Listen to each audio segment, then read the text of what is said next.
Bapak, Ibu, Saudara sekalian, mari kita awali dalam doa bersama-sama. Mari kita berdoa bersama. Segala puji syukur, hormat dan kemuliaan kami tetap kembalikan kepada Tuhan. Kami sungguh bersyukur anugerah Tuhan memelihara kami dari hari ke hari. Sehingga Tuhan izinkan pada hari ini kami boleh beribadah kepadamu.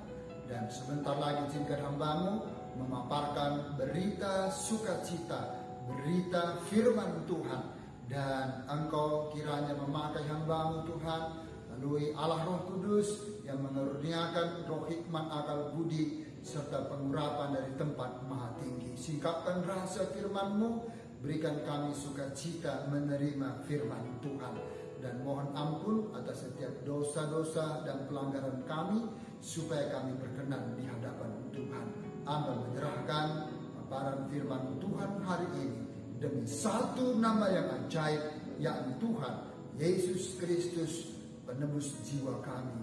Haleluya. Amin. Haleluya, haleluya. Shalom Bapak, Ibu, Saudara sekalian. Apa kabar hari ini? Doa dan harapan saya tetap kabar baik, luar biasa, dan tetap survive karena anugerah Tuhan melimpah atas kita semuanya. Puji Tuhan, senang sekali Tuhan boleh izinkan kita hari ini tetap beribadah kepada Tuhan, dan pastikan kita semua beroleh berkat dari firman Tuhan.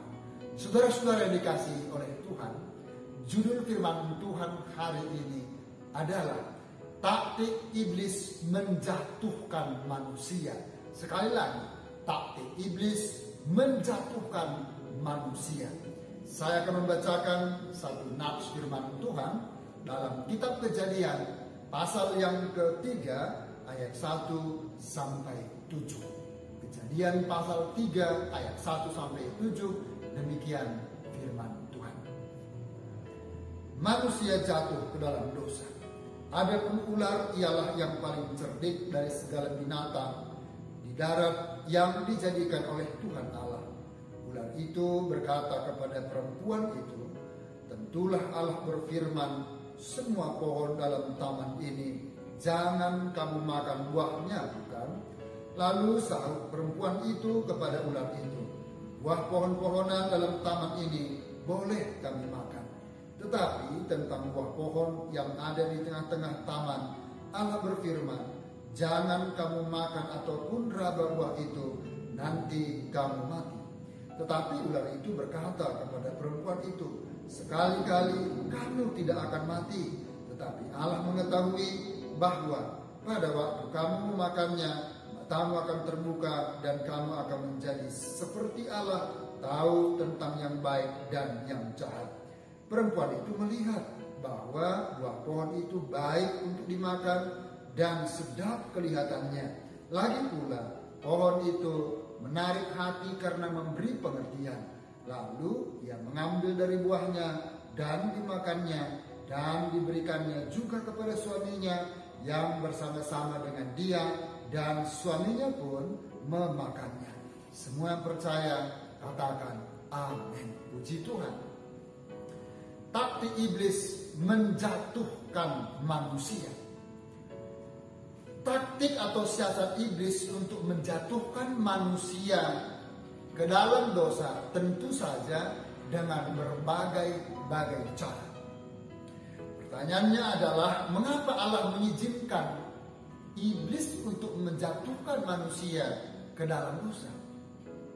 Alasannya adalah pada waktu Tuhan menciptakan manusia, betul manusia segambar dan serupa dengan Allah. Namun bukan berarti manusia yang diciptakan tidak dapat jatuh ke dalam dosa. Melainkan manusia itu rentan jatuh ke dalam dosa. Tuhan memberikan kepada manusia free will atau pikiran atau kehendak bebas. Pilihan untuk taat atau tidak kepada Tuhan. Tuhan mengaruniakannya dalam kehendak bebas. Mengapa? Sebab kasih atau cinta Tuhan kepada manusia adalah cinta sejati. Kasih agape. Kasih agape itu dalam tanda petik cinta walaupun cinta tanpa bersyarat. Walaupun manusia selama ini membelakangi Tuhan, membenci Tuhan, manusia mungkin saja mengolok-olok Tuhan. Tetapi ketika manusia bersangkutan datang kepada Tuhan, Tuhan tetap welcome. Tuhan tidak lagi memperhitungkan kesalahan ataupun dosa-dosa manusia. Tuhan mengampuninya. Tuhan katakan, marilah datang kepadaku. Cinta, tanda petik, walaupun Tuhan tidak melihat background manusia, Tuhan tidak melihat bagaimanapun kelamnya manusia dalam latar belakangnya. Kalau manusia datang kepada Tuhan, Tuhan tetap menyambutnya dengan tangan yang terbuka.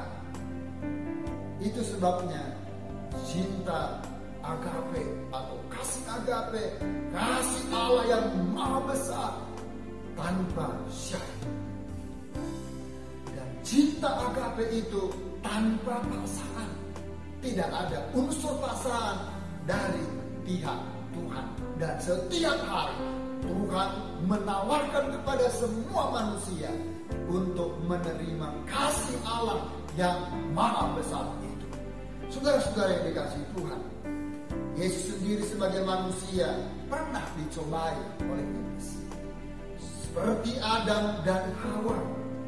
Tapi Adam pertama jatuh dalam dosa, namun Adam yang kedua, yaitu Yesus Kristus, taat sepenuhnya kepada Bapa di surga hingga ia mati di kayu salib. Dan dia tidak pernah melakukan dosa. Dan dia tidak mungkin berdosa. Sekarang pertanyaan yang dapat dimunculkan adalah, bagaimana taktik iblis menjatuhkan manusia? Yang pertama adalah mencari kelemahan manusia. Iblis selalu mencari dan mencari di mana titik-titik kelemahan dari manusia. Kemudian setelah ditemukan, iblis memakai titik kelemahan itu untuk kemudian menjatuhkan manusia ke dalam dosa. Dalam konteks ini iblis memiliki kesempatan memilih untuk menjatuhkan Adam dan Hawa. Di sini iblis memilih perempuan atau Hawa untuk digoda dan dijatuhkan ke dalam dosa. Rasul Paulus mengutip dalam kitab Perjanjian pasal 3 ayat 1 bahwa perempuan itulah yang tergoda dan jatuh dalam dosa. Kemudian Rasul Paulus menulis dalam 1 Timotius pasal 2 ayat 14 yang dikutip dari kitab Perjanjian pasal 3 ayat 1. Mengapa? Karena iblis selalu menyerang dari bagian yang paling terlemah sampai kepada bagian yang terkuat. Dari orang-orang yang lemah, kemudian iblis menemukan, dan ketika ditemukan, dia mengalahkan, dia menjatuhkan, dan sampai kepada orang-orang yang terkuat, dia terus berusaha untuk menjatuhkan. Saudara-saudara yang dikasihi oleh Tuhan, setiap serangan selalu dipusatkan pada titik kelemahannya. Dalam Injil Lukas pasal 4 ayat 13, pasca Yesus sebagai manusia dicobai oleh iblis, maka iblis meninggalkan Yesus. Mengapa ditinggalkan? Karena iblis tidak berhasil mencobai Yesus. Meskipun sudah 3 materi ujian, 3 materi pencobaan yang diserahkan, yang dipraktekkan kepada Yesus, tapi Yesus selalu berhasil dan menang untuk menjawab dari setiap materi pencobaan yang dialamatkan kepada Yesus. Kemudian iblis meninggalkan Yesus. Tapi ketika iblis meninggalkan Yesus, iblis tidak tinggal diam. Namun sebaliknya iblis menunggu waktu yang baik. Injil Lukas pasal 4 ayat 13 berkata, iblis menunggu waktu yang baik. Jadi ketika iblis tidak berhasil untuk mencobai Anda dan saya, jangan kita bermegah diri. Tetapi kita harus senantiasa waspada dan terus waspada. Sebab iblis tidak berhenti untuk mencobai. Dia menunggu peluang, dia menunggu kesempatan yang terbaik, lalu kemudian melakukan serangan kembali. Apa yang terjadi ketika iblis menunggu waktu yang baik, ketika dia tidak bisa menang untuk menyerang atau mencoba Yesus? Jika dia sudah menunggu waktu yang baik dan benar, salah satu murid dari Tuhan Yesus benar-benar iblis menang dan menjatuhkan dia ke dalam dosa. Namanya adalah Yudas Iskariot, cinta akan uang. Saudara-saudara yang dikasih oleh Tuhan, di sini terbukti dan tergenapi bagaimana kemudian usaha daripada iblis ketika dia sudah kalah, ketika mencobai Yesus. Bukan berarti selamanya iblis menyerah, tapi dia berusaha mencari peluang yang terbaik untuk kemudian melakukan serangan kembali dan menunjukkan atau mengarahkan kepada sasaran, kepada titik yang terlemah. Dan titik yang terlemah dari murid-murid Tuhan Yesus pada saat itu adalah Yudas Iskariot. Karena Yudas Iskariot cinta akan uang, dia bukan cinta kepada Tuhan dengan setia. Itulah sebabnya mengapa Yudas jatuh ke dalam dosa. Nah, saudara-saudara yang dikasih oleh Tuhan, Hawa yang seharusnya dari partner dan penolong bagi Adam, tetapi di sini Hawa tidak menjadi penolong dalam hal mengingatkan batasan-batasan yang Tuhan sudah tetapkan kepada Adam dan Hawa supaya tidak keluar dari batasan-batasan itu, supaya mereka hidup taat dengan batasan-batasan yang Tuhan sudah tentukan dalam Taman Eden. Dalam hal ini iblis tahu bahwa Hawa lebih lemah daripada Adam. Saudara-saudara yang dikasih Tuhan, iblis tidak maha tahu. Kita percaya dan memang kebenarannya iblis dan semua roh jahat tidak ada yang maha tahu. Akan tetapi iblis dan roh jahat memperhatikan, mengobservasi kita di setiap hari. Iblis bisa menyerang istri atau suami dalam sebuah keluarga supaya jatuh dalam dosa. Iblis juga bisa menyerang siapa saja di dalam satu komunitas, termasuk itu dalam satu gereja. Iblis selalu mencari dari orang-orang yang lemah yang bisa dia jatuhkan ke dalam dosa.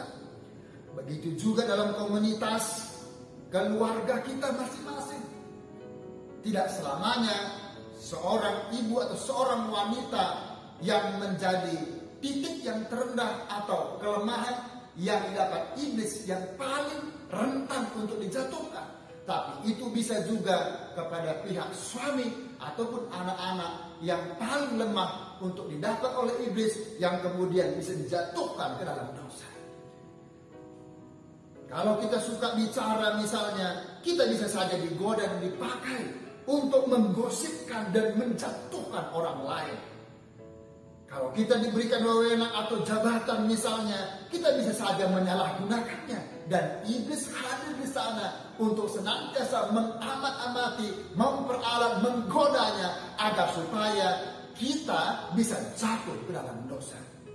Ingat, iblis selalu berusaha menyerang pada titik setiap kelemahan kita. Misalnya jika kita punya self-image atau citra diri, pandangan pribadi yang lemah atau yang rendah. Seperti misalnya kita mungkin kurang penguasaan diri, seperti hawa nafsu, pemborosan waktu, pemborosan uang yang tidak pada tempat ataupun tidak pada gunanya, atau ketidakseriusan dalam membangun relasi dengan Tuhan. Hati-hatilah dan waspadalah selalu, sebab iblis mencari kelemahan manusia, termasuk kelemahan Anda, kelemahan saya, kelemahan kita semuanya. Saudara-saudara yang dikasih oleh Tuhan, berikutnya adalah bagaimana taktik iblis menjatuhkan manusia. Yang kedua adalah iblis menipu manusia supaya meragukan Tuhan dan firman-Nya. Ayat 1 dan ayat 7. Ketika Tuhan menempatkan pohon pengetahuan tentang yang baik dan yang jahat itu di tengah-tengah Taman Eden dan memberikan larangan, warning yang begitu keras untuk manusia tidak memakannya, tidak merabanya. Dalam Kejadian pasal 2 ayat 16 dan 17, itu bukanlah suatu jebakan bagi Adam dan Hawa, manusia yang telah diciptakan oleh Tuhan.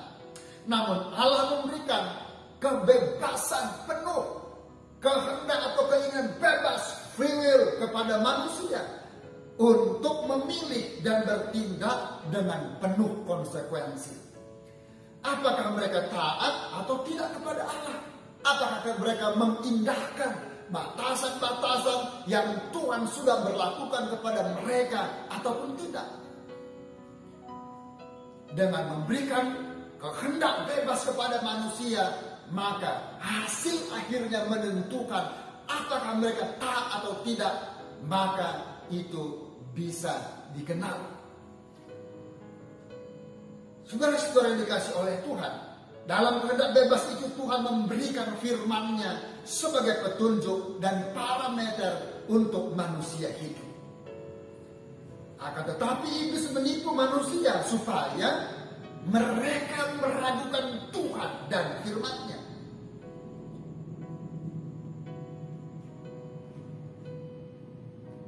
Perhatikan bagaimana akhirnya Hawa mengambil dan memakan buah pengetahuan tentang yang baik dan yang jahat itu. Padahal Tuhan sudah melarangnya. Pertama-tama dialamatkan kepada Adam, manusia pertama. Kemudian Adam memberitahukannya kepada Hawa. Tetapi iblis berkata kepada Hawa bahwa apa yang dilarang oleh Tuhan boleh untuk kemudian dimakan. Tidak akan mungkin mati. Itu semua serba biasa saja. Dan tampaknya kelihatan baik-baik saja. Itu diyakinkan oleh iblis kepada Hawa. Hawa pun benar percaya dengan godaan, perkataan, bujuk rayu daripada iblis. Itu sebabnya saudara, maka kita Kejadian pasal 3 ayat 6, perempuan itu melihat bahwa pohon itu, buah pohon itu baik untuk dimakan dan sedap kelihatannya. Kejadian pasal 3 ayat yang ke-6, bahwa perempuan itu telah mengabaikan firman Tuhan ketika dari dalam hatinya ada keinginan dan penilaian bahwa buah pohon itu baik untuk dimakan dan sedap kelihatannya. Saudara-saudara yang dikasih oleh Tuhan, dalam surat Yakobus pasal 1 ayat 14 sampai 15, maka dikatakan bagaimana tiap-tiap orang dicobai oleh keinginannya sendiri dan ketika dibuahi akan melahirkan dosa. Oleh keinginan sendiri, bukan keinginan yang lain, tetapi keinginan sendiri dengan sadar. Dan ketika keinginannya itu dibuahi, maka kemudian melahirkan dosa.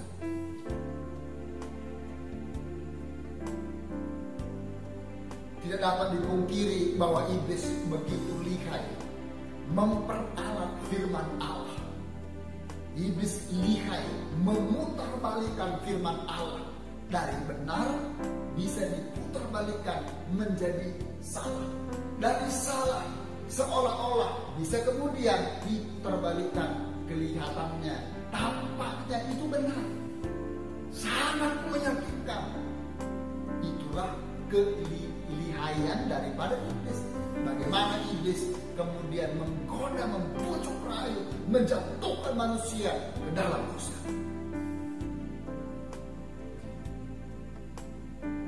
Namun sekali lagi, keberhasilan iblis dalam menggoda manusia tergantung bagaimana manusia merespon dan memegang teguh firman Allah. Keberhasilan iblis untuk mengecoh, menggoda manusia ini tergantung bagaimana kemudian benteng pertahanan manusia, orang percaya, untuk berdiri kokoh di atas kebenaran firman Tuhan. Apakah kita mau turut digoyahkan, dibujuk rayu oleh iblis, atau tetap bertahan teguh, berdiri atas kebenaran firman Tuhan, menentukan siapapun kita, jatuh atau tidak ditentukan oleh kita sendiri. Dan bagaimana kita membangun pendirian yang kokoh dan relasi yang kuat terhadap firman dan kepada Tuhan. Semua yang percaya katakan amin. Puji nama Tuhan. Iblis akan berkuasa atas kehidupan manusia jikalau manusia itu memberikan kesempatan kepadanya. Siapapun kita, termasuk orang yang beriman kepada Tuhan, sejauh kita memberikan kesempatan, celah, peluang untuk iblis masuk kemudian mengizinkan, menggoda kita, maka siapapun kita potensi untuk jatuh terbuka lebar. Itu sebabnya jangan heran pelayan-pelayan, hamba-hamba Tuhan, orang-orang percaya sudah senior, mengapa kemudian jatuh dalam dosa? Karena ada celah, ada kesempatan diberikan kepada iblis. Iblis kemudian menggunakan peluang, menggunakan kesempatan itu untuk memperdaya, untuk mengecoh, untuk menjatuhkan manusia jatuh ke dalam dosa.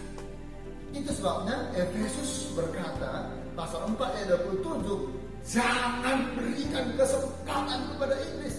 Karena jikalau kita berikan kesempatan kepada iblis, maka sudah pasti iblis mempergunakan sebaik mungkin kesempatan itu untuk mengkecoh, untuk memperdaya, bagaimana supaya orang-orang percaya jatuh dalam dosa.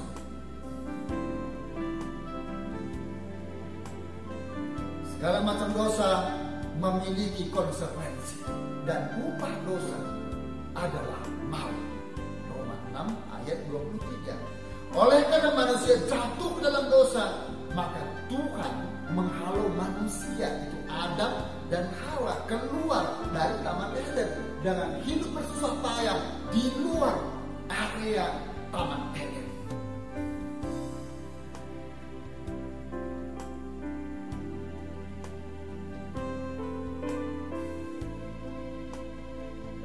Saudara-saudara yang dikasih oleh Tuhan,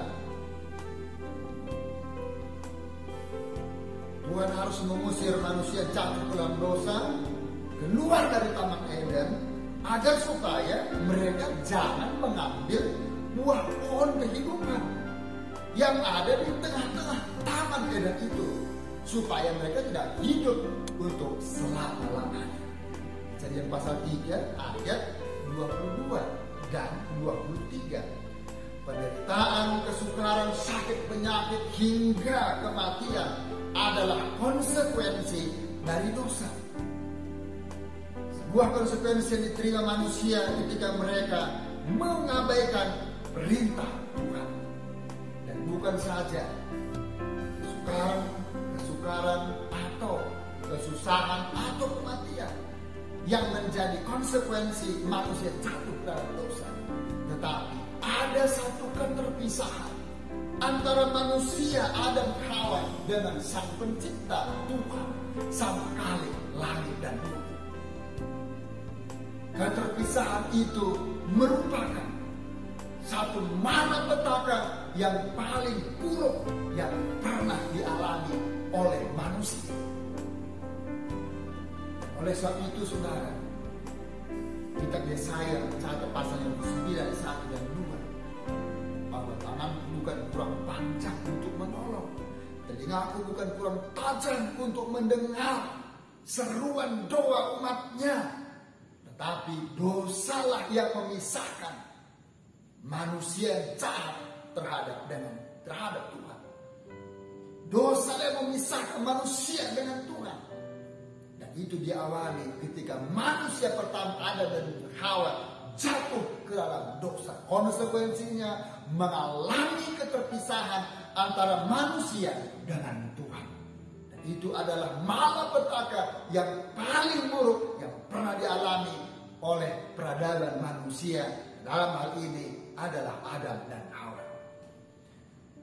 Saudara-saudara yang dikasih oleh Tuhan, taktik iblis adalah supaya manusia tidak memperhatikan konsekuensi atau akibat dosa yang dilakukannya.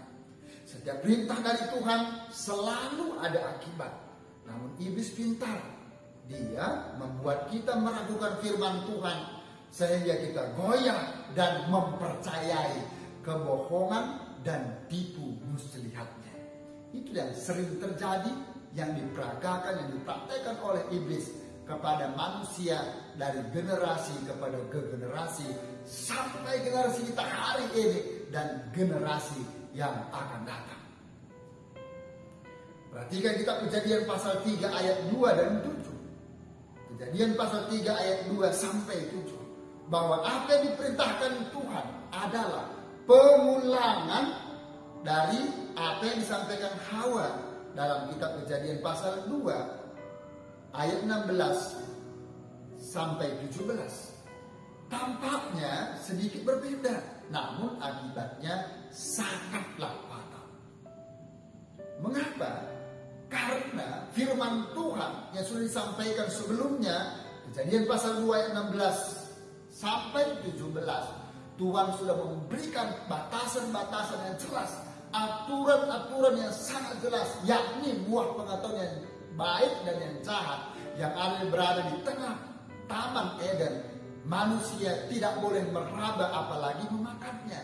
Namun oleh bujuk rayu godaan daripada iblis, memang seolah-olah itu tidak berarti Tuhan tidak marah, Tuhan tidak menghukum, kamu tidak akan mati. Lalu kemudian Hawa terperdaya dari bujuk rayu iblis. Maka mereka jatuh ke dalam dosa. Iblis membuat manusia meragukan kebaikan Tuhan, larangan Tuhan. Iblis juga membuat manusia meragukan dari ketentuan-ketentuan Tuhan dan apa yang Tuhan sudah berikan pada manusia. Seakan-akan Tuhan menahan kebaikannya untuk manusia. Kejadian pasal 3 ayat 4 sampai 5, iblis menyatakan bahwa tidak ada konsekuensi jikalau manusia itu melakukan pelanggaran dengan batasan-batasan yang Tuhan sudah tetapkan. Padahal itu kontras. Tuhan selalu memberikan konsekuensi dari apa yang mereka langgar, dari apa yang mereka lakukan. Jikalau itu kontras dengan ketentuan dari Tuhan. Tapi begitulah iblis selalu memperdaya manusia sampai manusia itu bisa jatuh ke dalam dosa. Iblis mengatakan bahwa tidak ada konsekuensi dan seolah-olah itu adalah hal yang biasa. Semua tampaknya baik-baik saja, padahal akibatnya fatal. Manusia mengalami keterpisahan dengan Tuhan. Manusia mulai mengalami ketakutan, mulai mengalami kecemasan, kekhawatiran, keraguan, dan diusir keluar dari Taman Eden. Mereka hidup dengan bersusah payah dan sering payah dan mengupayakan tanah yang sudah dikutuk oleh Tuhan untuk kemudian bisa menghasilkan untuk mereka dapat bertahan hidup. Saudara-saudara dikasih Tuhan, ketika Anda sedang menanti sebuah pencapaian dan Anda belum mendapatkannya, maka Anda berpotensi untuk digoda, dibujuk rayu seperti iblis menggoda Hawa. Hati-hati dan waspadalah. Saat Anda harus menunggu jawaban doa, mungkin dalam kurun waktu yang begitu panjang. Namun Tuhan tahu itu yang terbaik untuk Anda dan disuruh untuk menunggu. Tapi iblis tidak akan tinggal diam karena dia tahu Anda pasti bosan dan benci dengan kata menunggu. Saat Tuhan memberikan perintah, tanggung jawab kita adalah taat dan setia kepada Tuhan. Maka bagian kita bukan mencari tahu mengapa dan mengapa aku harus setia. Tetapi bagian kita adalah memohon agar supaya Tuhan memampukan kita untuk setia dalam setiap perkara seperti yang Tuhan percayakan dan izinkan masing-masing kepada kita.